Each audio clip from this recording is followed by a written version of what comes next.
السلام علیکم ناظرین اکرامی، امید کرتی ہوں آپ سب خیریت سے ہوں گے۔ ناظرین، آج جو ویڈیو ہم آپ کی خدمت میں لے کر حاضر ہوئے ہیں، اس ویڈیو میں ہم آپ کو بتائیں گے کہ کیا بچے پیدا کرنے کے لیے میاں بیوی کا ایک ساتھ انزال ہونا ضروری ہے یا نہیں۔ ناظرین اکرامی، بہت ہی اہم ٹاپک ہے، میں گزارش کروں گی ویڈیو کے اختتام تک لازمی دیکھیے گا تاکہ مکمل طور پر سمجھ سکیں کہ آخر حمل ٹھہرنے کے لیے بہترین ترتیب کون سی ہے۔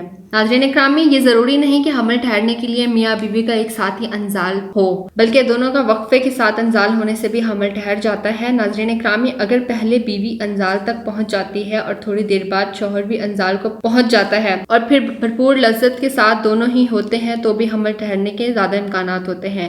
بس حمل ٹھہرنے کے لیے کچھ احتیاط کرنی ہوتی ہے۔ حمل ٹھہرنے کے لیے سب سے بہتر طریقہ یہ ہے کہ بیوی کی کمر کے نیچے تکیہ ہو، اور جب مرد انزال کو پہنچے تو بیوی کی کمر کے نیچے تکیہ ہی موجود ہو اور اس کی شرمگاہ تھوڑی سی اوپر کی طرف ہو، تاکہ وہ جب انزال کرتا ہے تو اس مرد کی منی سیدھا عورت کی بچی دانی میں چلی جائے، جس سے حمل ٹھہرنے کے بہت زیادہ امکانات ہوتے ہیں۔ عورت کو چاہیے کہ مرد کے فارغ ہونے کے بعد اس پوزیشن میں کم سے کم آدھا گھنٹہ لیٹی رہے۔ ایسا کرنے سے بیوی کو جلد حمل ٹھہرنے کے امکانات ہو جاتے ہیں۔ اگر آپ اس طرح سے کر لیتے ہیں تو یقین کیجئے پہلی بار کی مباشرت سے ہی لڑکی کو حمل ٹھہر جائے گا، اور ایسا بھی ممکن ہو سکتا ہے کہ وقت بھی لگ سکتا ہے، لیکن بہتر طریقہ یہ ہے کہ مرد جب عورت کے جسم میں فارغ ہوتا ہے تو اس کے لیے مرد کو چاہیے کہ عورت کا جسم تھوڑا سا اوپر کی طرف کر لے، اس کے بعد عورت کے جسم میں ڈسچارج ہو جائے۔ ایسا کرنے سے عورت حاملہ ہو جائے گی۔